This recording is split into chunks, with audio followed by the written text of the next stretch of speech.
Olá, bom dia a todos e todas que nos acompanham aqui no canal às terças e quintas para estudarmos juntos a obra da benfeitora Joana de Ângeles. Nós estamos estudando o livro O Homem Integral e hoje nós vamos refletir sobre o capítulo de número 27, que tem justamente como título, né, o devir psicológico. E nesse capítulo, Joana inicia afirmando que por longo tempo houve uma preocupação na área psicológica para que se encontrassem as raízes dos problemas psicológicos do homem, o seu passado próximo, vida pré-natal, infância e juventude, com a finalidade de equacionar esses problemas. A grande e contínua busca produzia, não raro, um desesperado anseio para a compreensão dos fenômenos castradores e restritivos da existência, no deobar dela mesma. Interpretações, muitas vezes apressadas, tentavam liberar os pacientes dos seus conflitos, atirando as responsabilidades da sua gênese a pais desequipados, pais superprotetores, ou mesmo alguns agressivos que, na sua ignorância afetiva, desencadeavam complexos variados e tormentosos. Tudo isso se tratava de uma forma muito simplista de desviar o problema de uma para outra área, sem a real superação ou equação do mesmo. Os pacientes, esclarecidos indevidamente, adquiriam ressentimentos contra os responsáveis aparentes pelas suas aflições, transferindo-se a sua postura psicológica. Em reação, na busca do que passavam a considerar como liberdade, independência daqueles agentes castradores, inibidores, faziam-se bulhentos, assumindo atitudes desafiadoras, na suposição de que esta seria uma forma de afirmação da personalidade, de autorrealização. E o ressentimento inicial contra os pais, os familiares e educadores crescia, transferindo-se automaticamente para a sociedade como um todo.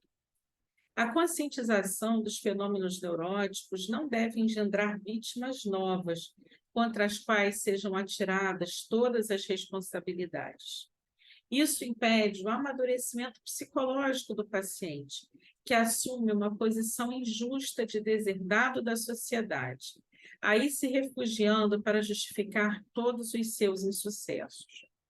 Sem dúvida, desde o momento da vida extrauterina, há um grande choque na formação psicológica do bebê, ao qual se adicionam outros inumeráveis decorrentes da educação deficiente no lar e no grupamento social.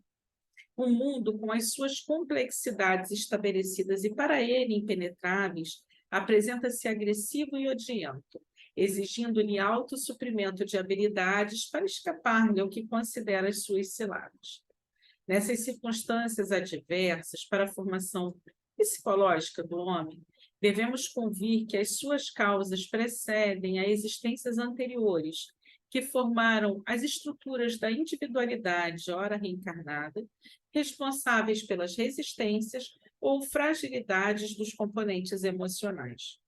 No mesmo clã e sob as mesmas condições, as pessoas as enfrentam de forma diversa, desvelando nas suas reações a constituição de cada uma, que antecede ao fenômeno da concepção fetal.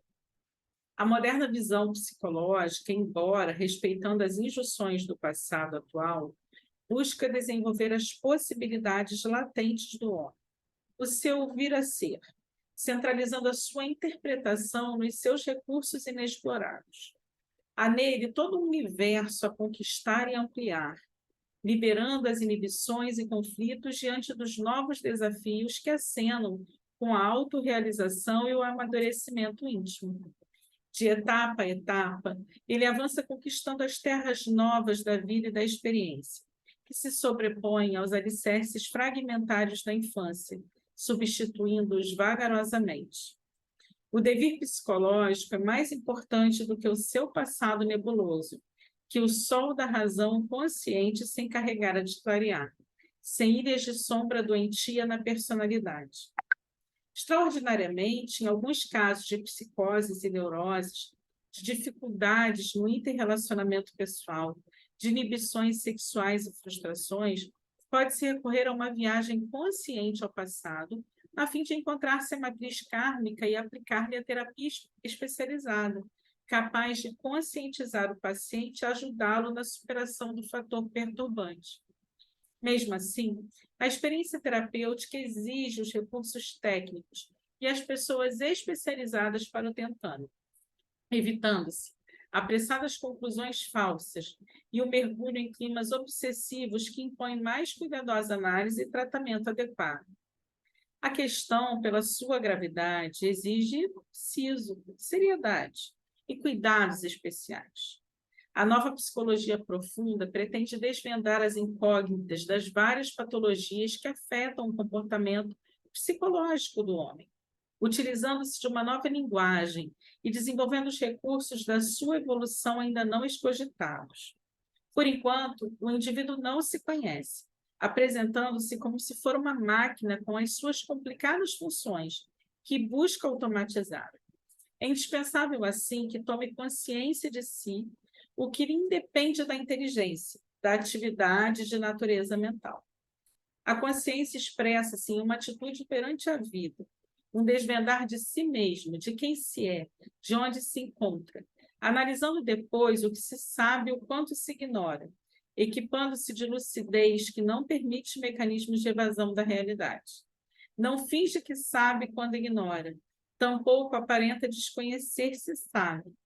Trata-se, portanto, de uma tomada de conhecimento lógico. Esses momentos de consciência impõem exercício, até que sejam aceitos como natural manifestação de comportamento.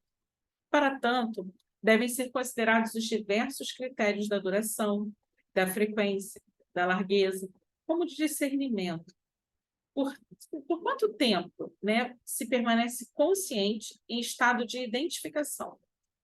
Quantas vezes o fenômeno se repete e o indivíduo se encontra ali consciente? É factível estabelecer-se uma programação saudável. No painel existencial, no qual nada é fixo e tudo muda, torna-se inadiável a busca da consciência atual sem as fixações do passado, de modo a multiplicar os estímulos para o futuro que chegará. Destaca-se aí a necessidade do equilíbrio, que, segundo Pedro Opensky, é como aprender a nadar. A dificuldade inicial cede, então, lugar à realização plena. O homem amargurado, que se faz vítima dos conflitos, deve aprender a resolver os desafios do momento, despreocupando-se das ocorrências traumáticas e gerando novas oportunidades. As suas propostas para amanhã começam agora, não aguardando que o tempo chegue, porque é ele quem passará pelas horas e chegará àquela dimensão que ele chama de futuro. A estrutura psicológica social, a soma de todas as experiências culturais, históricas, políticas e religiosas, exerce uma função compressiva no comportamento do homem. Se deve libertar mediante o amadurecimento pessoal, que elimina o medo, a ira, a ambição, característicos das heranças atávicas e se programa dentro das próprias possibilidades inexploradas. A consciência do vir a ser proporciona uma mente aberta, com capacidade para considerar com clareza e saúde todos os fatores da existência, comportando-se de maneira tranquila, com possibilidades de conquistar o infinito. Bem, diante desse texto de Joana, temos uma reflexão importante a realizar. Muitos de nós imaginamos que temos questões existenciais que precisam ser trabalhadas, muitas vezes de um passado associado a esta mesma existência. Muitos buscam as questões da infância e acusam seus genitores por todos os infortúnios que ocorrem em suas vidas. Atribuem superproteção como a sua incapacidade hoje de gerir seus conflitos, porque foram superprotegidos. Outros não conseguem manter relações saudáveis relações de confiança com outras pessoas, porque não se sentiram suficientemente amados e confiantes quando na infância. Mas a pergunta que a gente faz é: de que adianta ficar trabalhando o que passou se é algo que nós não conseguiremos mudar?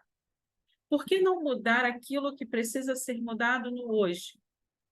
Nós podemos olhar para trás para entendermos alguns processos, mas à medida que a gente fica remoendo, recordando e trazendo aquilo, é como se a gente sofresse de novo, porque a gente começa a liberar, né, biologicamente, neurotransmissores, hormônios, substâncias que são associadas a estresse, a angústia, e que vão nos fazer ter uma sensação física muito semelhante à que nós tivemos quando dos acontecimentos tormentosos de nossa existência. Nós passamos por desafios existenciais e isso nos molda, isso traz a nós a nossa personalidade atual. Mas a gente não tem que ficar olhando para trás e ficar preso naquilo, porque tudo muda, o mundo muda, aquilo passou, não pode mais ser modificado. O que pode ser modificado é o hoje, é o agora. Eu posso mudar quem eu sou, eu posso trazer a minha experiência do passado e dizer, a partir de agora, eu vou ter tal comportamento, eu não quero reproduzir tal atitude porque eu achei que foi equivocado. As nossas percepções diante do mundo, diante das situações desafiadoras, são muito distintas. Há pessoas que se desesperam diante de uma mesma situação e que outras conseguem trabalhar com tranquilidade. E isso nos prova que nem tudo é exatamente em função de um mesmo núcleo. Muitas vezes, dois irmãos que viveram situações adversas na infância e um consegue trabalhar muito bem aquilo e o outro fica preso e remoendo. E por que que isso acontece? Porque, na verdade, isso está muito mais relacionado ao nosso amadurecimento emocional, que é algo que nós não adquirimos somente nesta existência, nós já trazemos de bagagem de experiências pretéritas. E o nosso papel aqui nesta existência é trabalharmos essa nossa consciência de que somos seres espirituais numa vestimenta carnal, passando por uma experiência que vai nos auxiliar no nosso progresso. Nós precisamos ter consciência e lucidez, e para isso precisamos nos conhecer. Precisamos entender nossas limitações, nossas dificuldades, também nossa luz, aquilo que a gente já tem de bom. Mas a gente precisa, antes de mais nada, reconhecer aquilo que precisa ser trabalhado em nós. Com autocompaixão, sem culpa e sem recriminação, mas entendendo que nós precisamos de movimentos, de posturas diante da vida que nos façam modificar aquilo que precisa ser modificado. Logo, hoje, nós devemos entender que é um grande equívoco ficarmos culpando, né, questões do passado e ficarmos aprisionados naquilo. Enquanto o que precisa ser mudado é o nosso hoje, é o nosso aqui, o nosso agora. É a nossa postura diante do mundo. Porque muitas vezes não serão os fatos que vão determinar a situação ou o desfecho de determinada situação, mas a postura que nós vamos manter diante das situações que a vida nos apresenta. Então, o convite que a benfeitora nos faz neste capítulo é esse. Diante dos desafios da vida, nós temos duas escolhas. Uma escolha é a gente acordar de manhã e dizer assim: ai, meu Deus, mais um dia, que dificuldade. Mas a gente pode acordar e dizer assim: ó, meu Deus, graças a Deus por mais um dia de vida. Que eu possa encontrar recursos e elementos que me façam superar todas as dificuldades que se apresentam. É tudo uma questão da nossa postura mental, do nosso equilíbrio. E a gente consegue, com disciplina, com compromisso, com responsabilidade perante a nossa própria existência. Vocês aceitam esse convite? Já está na hora da gente amadurecer psicologicamente e deixar de responsabilizar a Deus, ao universo, aos pais, aos outros, e começarmos a trazer para nós mesmos a responsabilidade sobre as nossas vidas, sobre a condução das nossas vidas, sobre a superação dos desafios que nós precisamos enfrentar. E isso nos traz uma postura ainda mais grata diante da vida, diante daquelas pessoas que nos oportunizaram estar aqui, porque a gente não fica buscando culpar ninguém por nada, a gente busca olhar para o que de positivo as pessoas contribuíram para nós e nós vamos aproveitar esse positivo.